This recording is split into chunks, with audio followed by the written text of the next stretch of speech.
Today we are in chapters 27 and 28, and it would be good to pause and reorientate ourselves. Job has been responding to his three so-called friends in turn throughout the book, but we are now at the end of that process.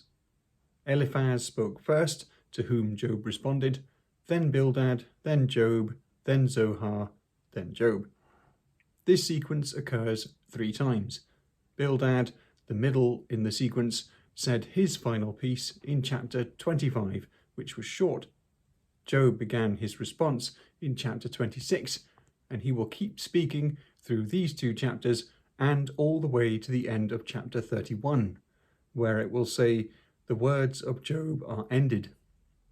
Zohar, who normally completes the sequence, does not speak again, and instead a new speaker appears, Elihu.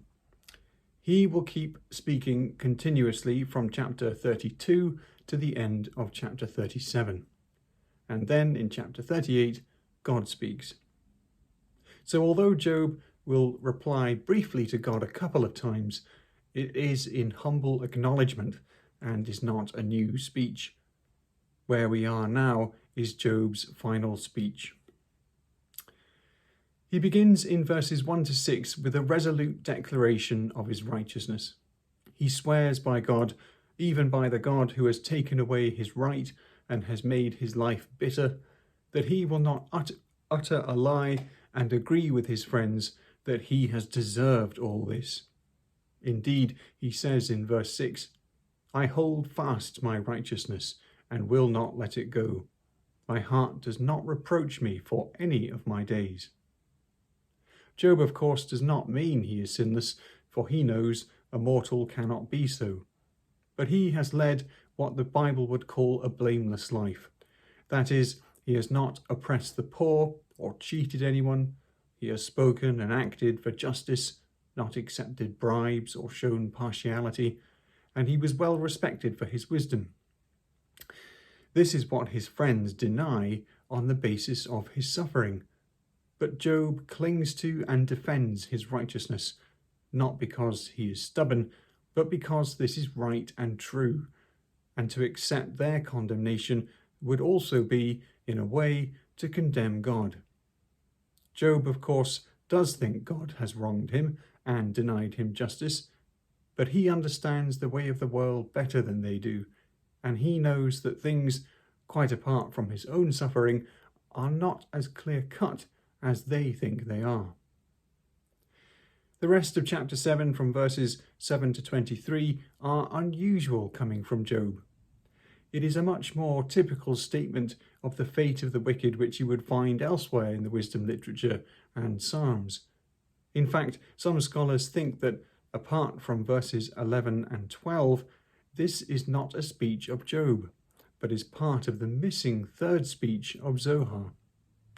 Numerous parts of it are like his earlier speech in chapter 20. For example, verse 13 is very like the end of the speech in 20:29. But whether or not it belongs to Job or Zohar, the theme is very biblical. It focuses in particular on the impermanence of the wicked. Though they make many wicked plans, they come to nothing. Calamity strikes and they are no more. The implication is that it is God who guarantees a lasting inheritance, which he only does for the righteous. The wicked are not upheld by God's decree and loving kindness. Therefore, they are uprooted and carried away. Chapter 28, likewise, is a chapter questioned by scholars. What is this poem about? What is this poem about where to find wisdom doing here? Is it Job who speaks it, or someone else? Almost all scholars think it is not Job speaking, but they disagree over what this poem is and what it is doing here. One suggestion is that it is in fact the final speech of Elihu, which has been relocated. This is supported by the similarity in vocabulary, particularly in Elihu's final chapter, and by the fact that it begins as if something came before it. In terms of Hebrew grammar, the first word is a connective usually translated for or because, which is used to explain or expand something else which had just been said before. Also in verse 3, there is the pronoun he, which English translations typically render as minor or man or mortal. But pronouns are normally used when the person to which they refer has already been mentioned. So this again implies chapter 28 followed something else. But again, whatever the truth, the poem is brilliant. It testifies to the hiddenness of wisdom and its preciousness.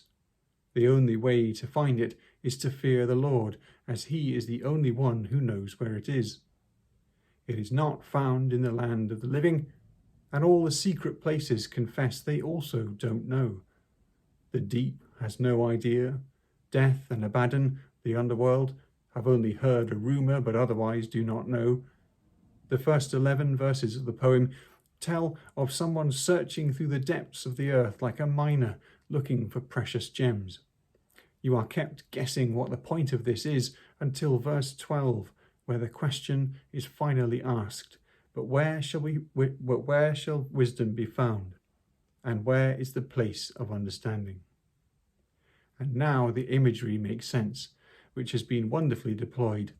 The idea of someone searching in deep, dark places, expending all that effort and risk to find something small and precious, only to have it compared with wisdom, which is much more valuable and impossible to find, is so vivid and compelling, like one of Jesus' parables.